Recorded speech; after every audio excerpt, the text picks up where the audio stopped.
আসসালামু আলাইকুম রহমতুল্লাহি ওয়া সম্মানিত দর্শক, আওয়ামী লীগের রাজনীতির ভবিষ্যৎ কি?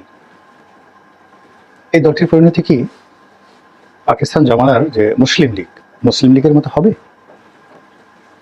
নাকি এটি আবার 20 বছর পর 30 বছর পর ফিরে আসবে? এর কারণ হলো যে 75-এর 15ই আগস্টের পর আওয়ামী লীগের যে অবস্থা হয়েছিল, ওর সে খারাপ অবস্থা আর হতে পারে না।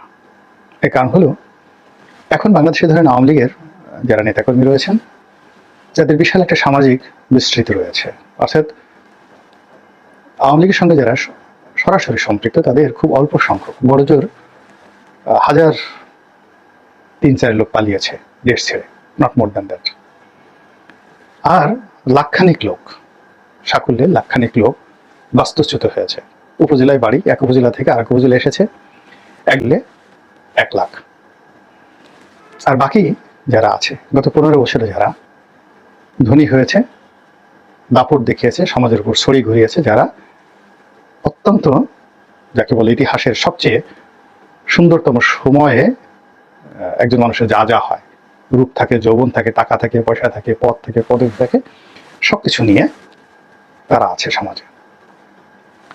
আওয়ামী লীগ যে লাখ লাখ সরকারি কর্মকর্তাদেরকে নিয়োগ দিয়েছে, এখন বাংলাদেশে সাকুল্যে প্রায় 22 থেকে 25 লাখ সরকারি কর্মকর্তা কর্মচারী আছে।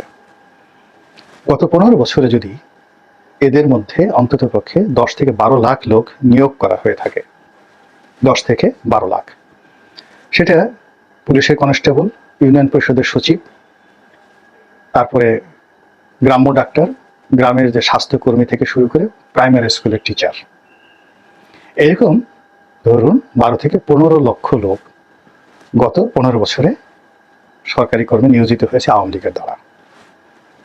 এদের ডিএনএ টেস্ট করে তারপরে চেষ্টা করা হয়েছে এবং নেওয়া হয়েছে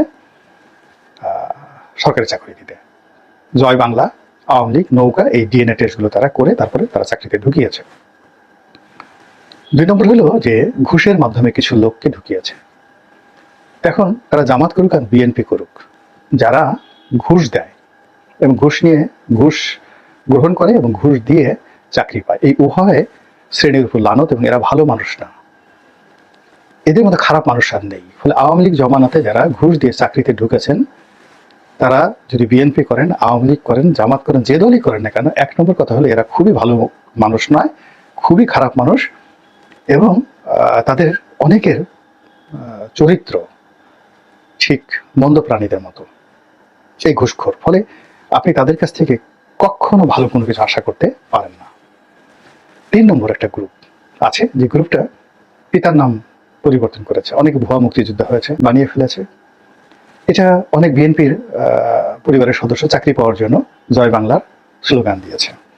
এই লোকগুলো স্বার্থপর, এরা পিতাকে অস্বীকার করি, মাতাকে অস্বীকারী, নিজের বাবা মা জন্মদাতা পিতা মাতাকে অস্বীকার করে যারা স্বার্থের জন্য অন্য লোকে আব্বা ডাকতে পারে, সেই লোকের কাছ থেকে আপনি কি আশা করতে পারেন? তো এইরকম 3 ক্যাটাগরির লোক, 12 থেকে 15 লক্ষ লোক শুধু সরকারি সেক্টরে নিয়োগ লাভ করেছে। তারা এখন কোথায় আছে? তাদেরকে আপনি বাংলাদেশ জিন্দাবাদ বা নারায়ণ তকবীরের লোক মনে করবেন?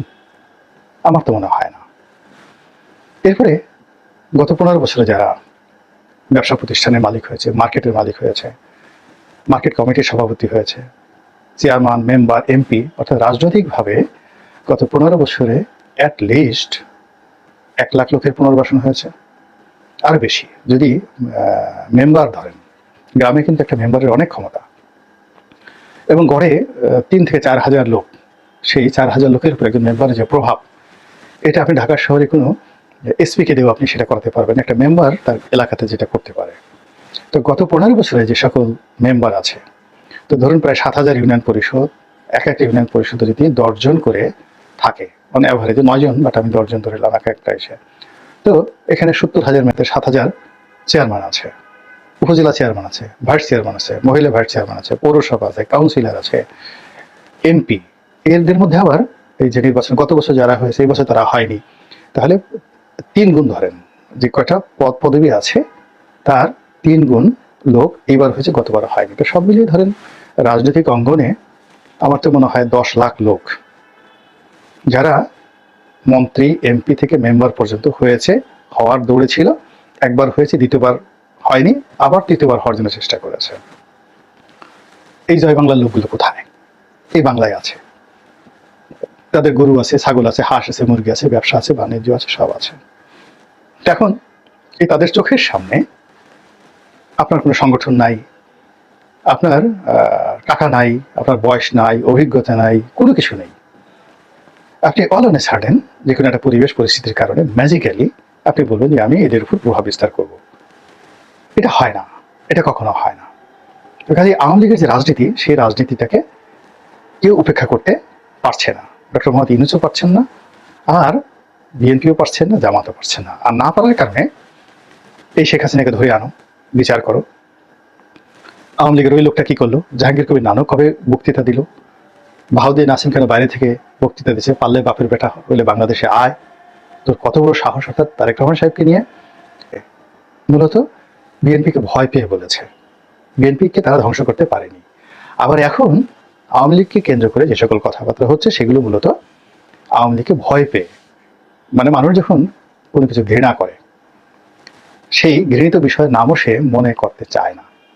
আপনি ধরেন খাবার টেবিলে পোলাও কুরমা নিয়ে বসেছেন, কিছুক্ষণ আগে খাবার টেবিলে বসার আগে আপনি খুব বিশ্রী রকম মানে একটা বাথরুমের দৃশ্য দেখে আসছেন, ওয়াশরুমে গিয়ে একটা বিশ্রী দৃশ্য দেখে আসছেন, আপনি সেটা স্মরণ করবেন?